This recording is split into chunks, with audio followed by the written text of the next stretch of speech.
একটি বেসরকারি চ্যানেলে সাক্ষাৎকার দিয়ে স্থানীয় সরকার উপদেষ্টা আসিফ মাহমুদ অত্যন্ত আপত্তিকর কিছু কথা বলেছেন।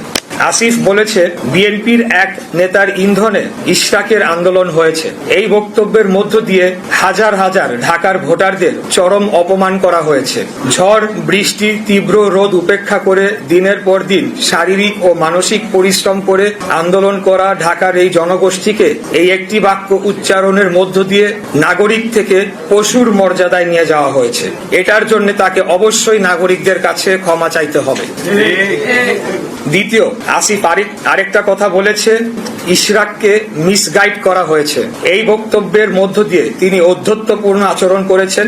তিনি অন্যদের চেয়ে নিজেকে শ্রেষ্ঠ এবং আমাকে ব্যক্তিগতভাবে চরমভাবে হেয় করেছেন। আমাদের ঢাকা নগরবাসীর স্বতঃস্ফূর্ত এই আন্দোলনকে এইভাবে অপমান করার বিরুদ্ধে তীব্র নিন্দা ও প্রতিবাদ জানাচ্ছি। ঢাকার অধিবাসীদের প্রতি চরম অবমাননাকর এই বক্তব্যের জন্য তাকে ক্ষমা চাওয়ার দাবি জানাচ্ছি।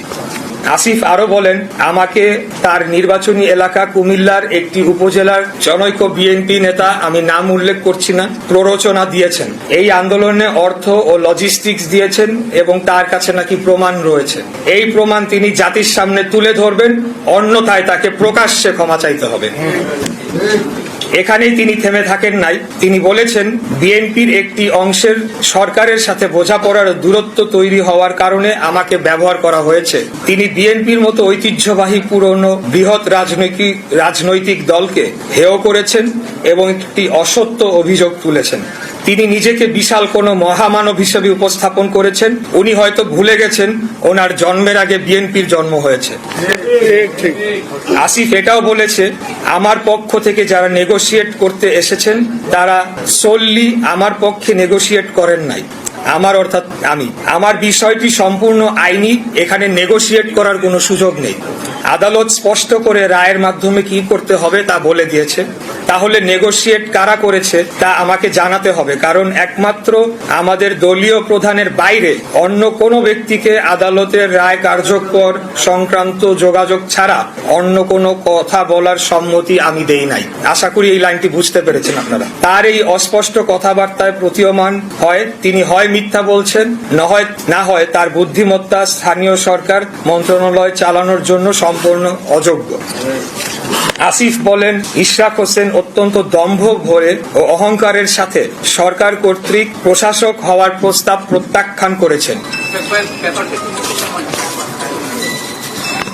বরঞ্চ বিনয়ের সাথে এটি প্রত্যাখ্যান করার কারণ হিসাবে বলতে হবে, একজন বৈধ নির্বাচিত জনপ্রতিনিধি ও রাজনীতিবিদের জন্য এই প্রস্তাব অপমানজনক। 7, আসিফ মাহমুদ বলেছেন, সরকার কোনো নির্বাচনকে বৈধতা দিবে না। এটা কোন প্রক্রিয়ায় বাস্তবায়ন করা হবে এবং কবে, এটি প্রশ্ন রয়েছে। এখন পর্যন্ত তারা কোন কোন নির্বাচন অবৈধ ঘোষণা করতে পেরেছে?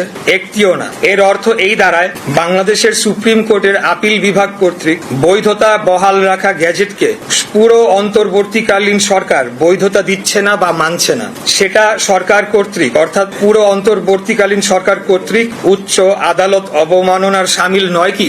এই একই আদালত বাংলাদেশের সংবিধানের আর্টিকেল 106 এর ধারা অনুযায়ী বর্তমান অন্তর্বর্তীকালীন সরকারকে বৈধতা দেয়নি।